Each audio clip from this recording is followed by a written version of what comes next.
So, ironically, your boy Joe Biden on Martin Luther King Day thought it made a whole lot of sense to say this.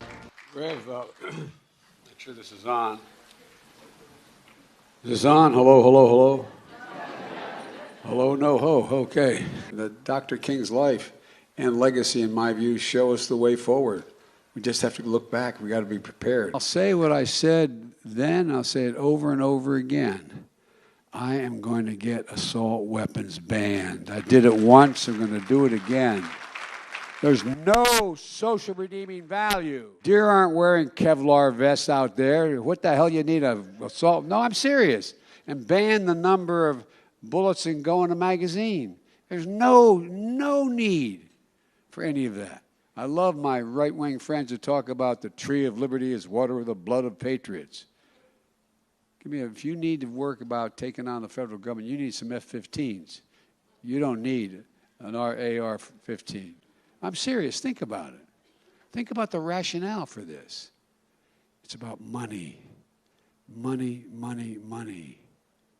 Meanwhile, we're making historic investments in community violence interventions. And we brought Brittney Griner home just in time for Christmas. I want you to define irony and think about this for a second. Martin Luther King tried to get a concealed carry permit.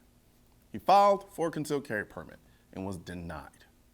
And now, on the day established for Martin Luther King, the President of the United States gets up there and talks about restricting and how he's going to restrict our Second Amendment rights even further. You can't make up that type of irony, but that's the type of administration that we're dealing with here.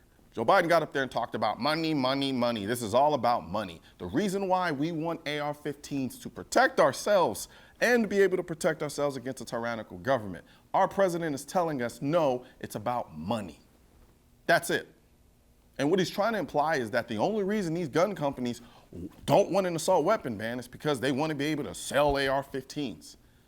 But Joe Biden never stopped to ask himself who's buying those AR-15s and why. Gun companies can't make money off people buying AR-15s if people aren't buying AR-15s. And the reason why people buy AR-15s is so that they can protect themselves and so they can protect this country from tyrannical governments. That's essentially why we buy AR-15s. So this idea that it is about money, money, money, money, money is nothing more than a red herring.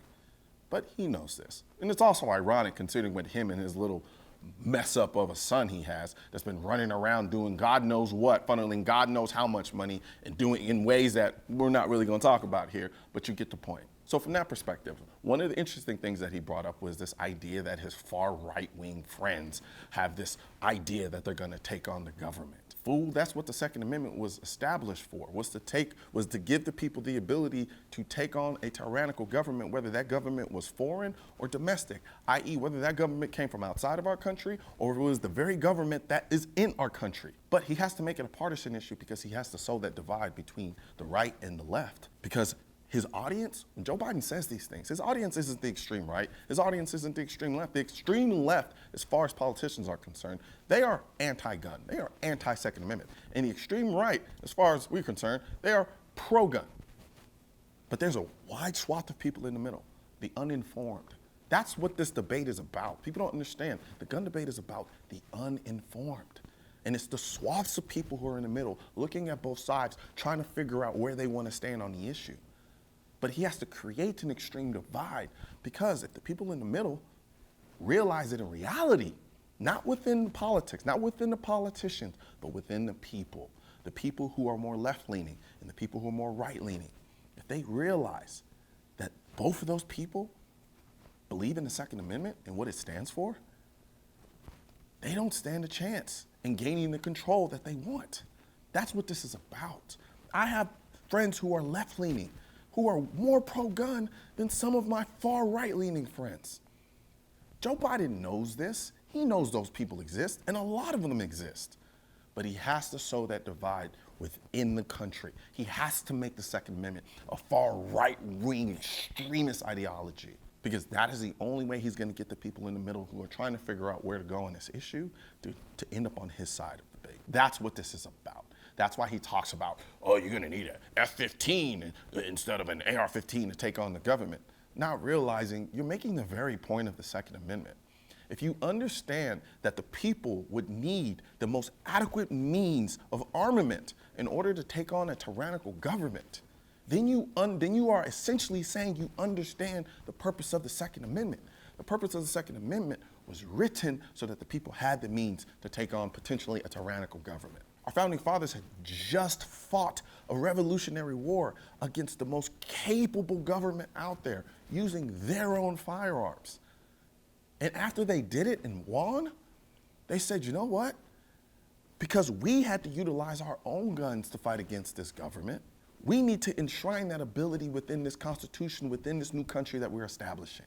Because the people who are going to take over this country, the people who are going to continue this country on, are going to need that ability, because it's only a matter of time before they encounter another tyrannical government who tries to establish that tyranny on free people. It is not the goal of the government to exacerbate the level of freedom that people have. It is the goal of the government to accumulate power. They understood this. Inherently, governments try to accumulate as much power and control as they can. Because of this, our founding fathers said, no, we're not only going to create checks and balances within our political system so that no one government entity can become too powerful. Our final check against the overall government is going to be the people. The political elite have managed to create this perception and this idea that anybody who talks about the Second Amendment being there to potentially help to give the people the ability to fight back against a tyrannical government is right-wing extremist crazy talk.